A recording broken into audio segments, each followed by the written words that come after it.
오늘 우리에게 주시는 하나님의 말씀은 로마서 8장 1절에서 4절까지의 말씀입니다. 그러므로 이제 그리스도 예수 안에 있는 자에게는 결코 정죄함이 없나니 이는 그리스도 예수 안에 있는 생명의 성령의 법이 죄와 사망의 법에서 너를 해방하였습니다. 율법이 육신으로 말미암아 연약하여 할 수 없는 그것을 하나님은 하시나니 곧 죄로 말미암아 자기 아들을 죄 있는 육신의 모양으로 보내어 육신의 죄를 정하사 육신을 따르지 않고 그 영을 따라 행하는 우리에게 율법의 요구가 이루어지게 하려 하심이니라. 아멘. 지난 시간 우리는 구원을 받은 확실한 증거에 대해 말씀을 나누었습니다. 구원의 확신이 어디 있었죠? 함께 나눈 본문 8장 1절에서 2절 말씀에 그러므로 이제 그리스도 예수 안에 있는 자에게는 결코 정죄함이 없나니 이는 그리스도 예수 안에 있는 생명의 성령의 법이 죄와 사망의 법에서 너를 해방하였습니다. 고린도서 13장 5절입니다. 너희는 믿음 안에 있는가 너희 자신을 시험하고 너희 자신을 확증하라. 예수 그리스도께서 너희 안에 계신 줄을 너희가 알지 못하느냐? 그렇지 않으면 너희는 버림받은 자니라. 아멘.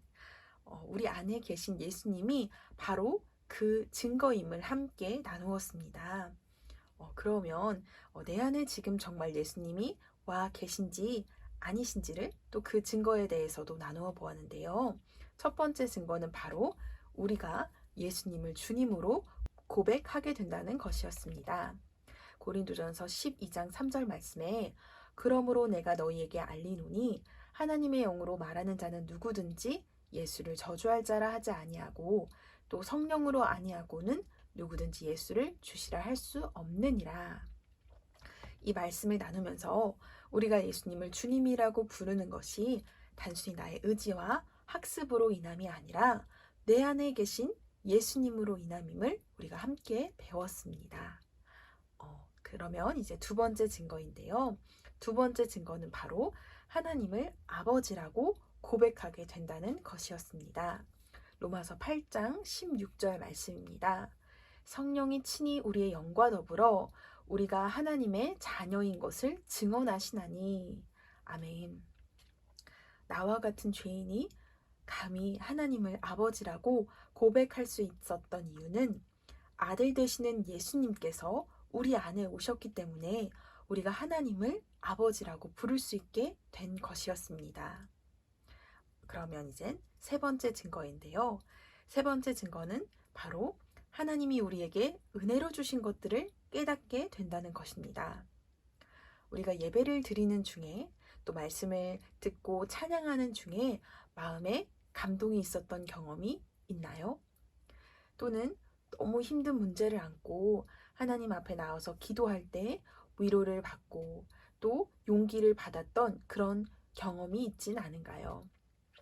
그렇다면 성령님께서 우리 안에 와 계시기 때문입니다. 고린도전서 2장 12절 말씀입니다.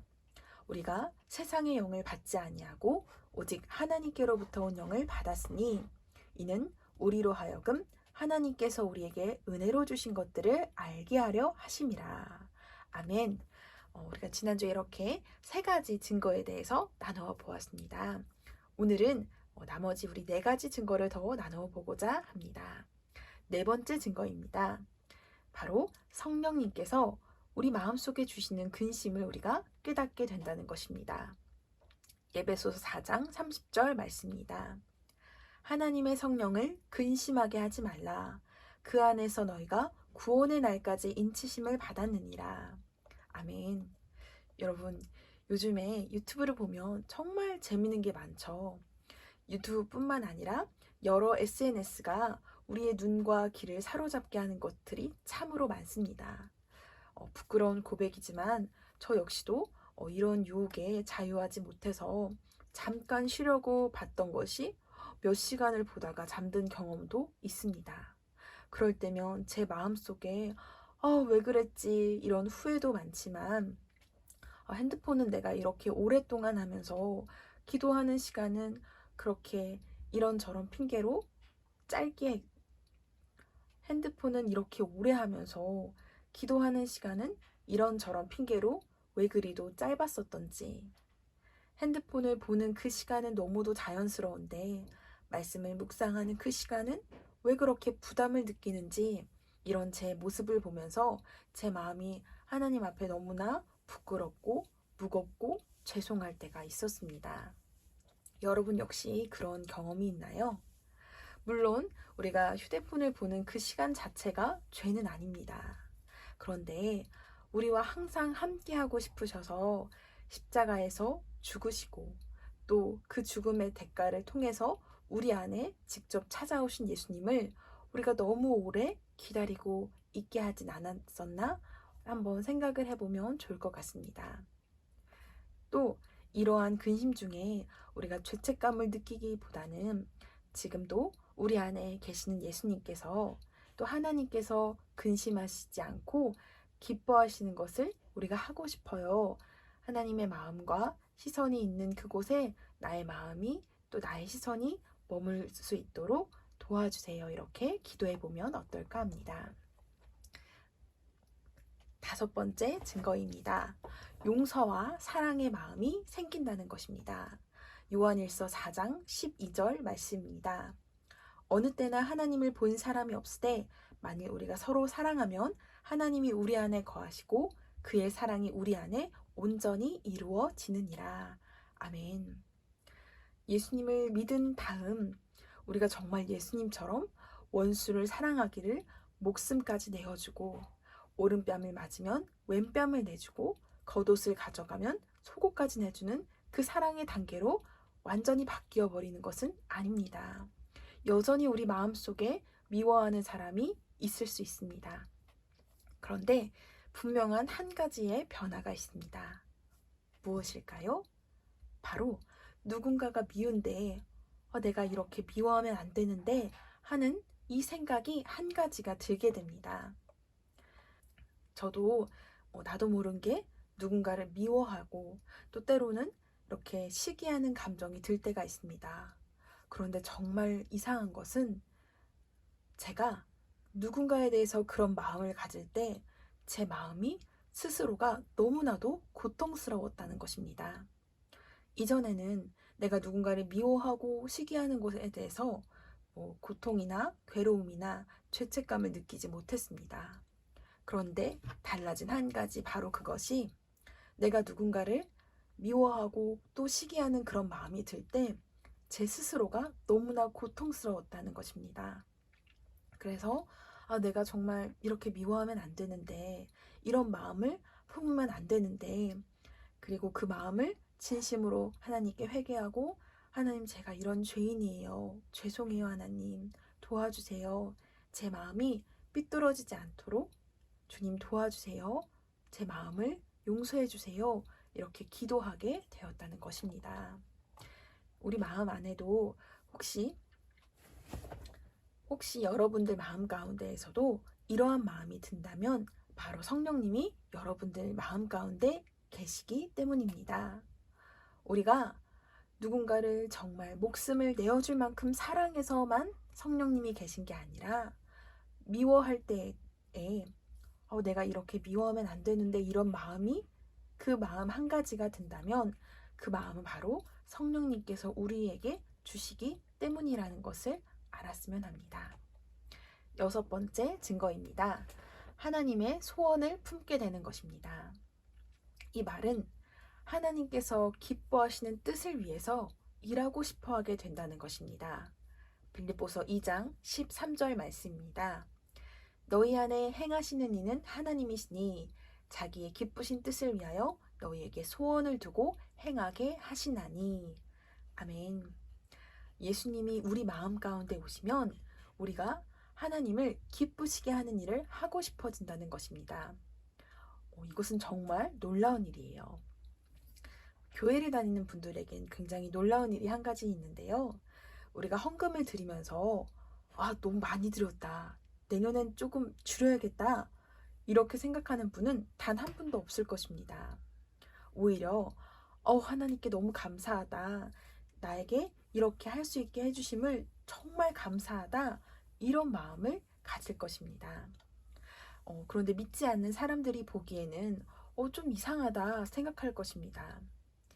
생각해보면 누군가 나에게 돈을 준다면 돈을 주는 사람이 감사할까요? 아니면 받는 사람이 감사할까요? 당연히 받는 사람이 감사하게 생각할 것입니다. 그런데 우리가 헌금을 드리면서 감사하고 다음에는 내가 더 드리고 더 드릴 수 있게 되었으면 좋겠다. 이런 기쁜 마음이 생긴다는 것입니다. 정말 놀라운 일이죠. 이런 일들이 왜 우리 가운데 일어나나요?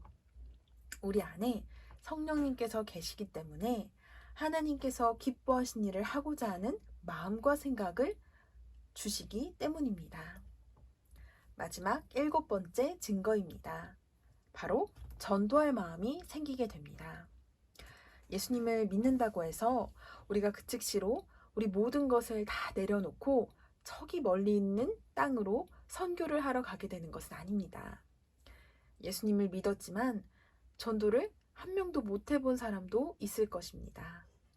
그렇다면 우리 안에 성령님이 계시는 것이 아닐까요? 한번 살펴볼게요. 전도를 못하고 한 번도 안 해봤지만 우리 마음속에 전도를 해야 된다는 부담이 있습니다. 우리 집에 안 믿는 누구누구 또는 가까운 내 친구 중 누구 이번 주에는 내가 꼭 교회 데려올 거야. 이런 마음까지는 아니더라도 내가 이번에 볼 때는 내가 한번 이야기해야 되는데 이런 마음에 부담이 있다면 그 마음은 성령님께서 우리 마음 가운데 주시는 마음이기 때문입니다.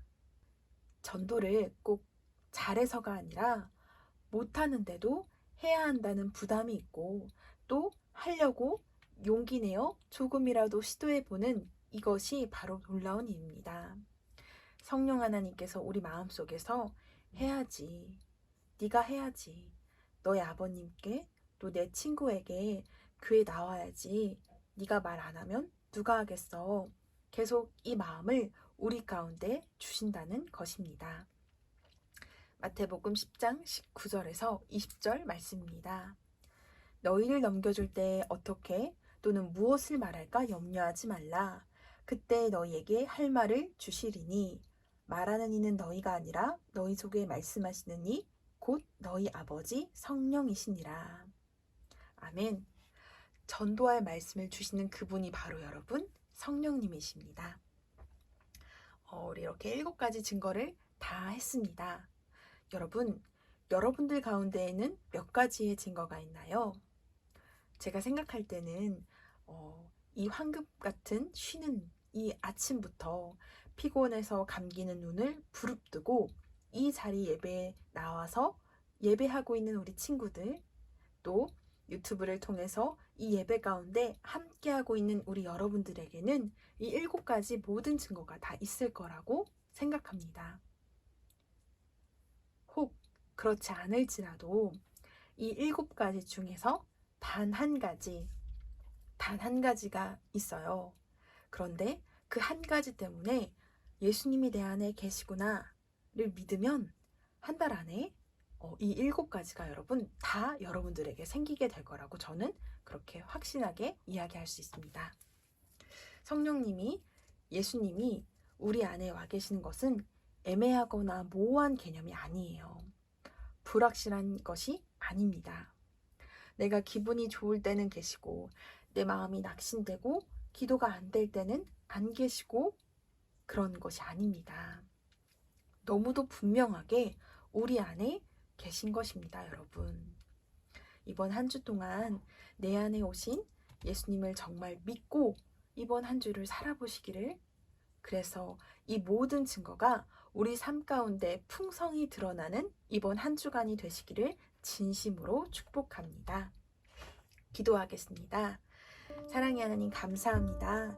내 안에 예수님이 와 계신 확실하고 분명한 증거에 대해서 함께 말씀을 나누는 시간을 가졌습니다.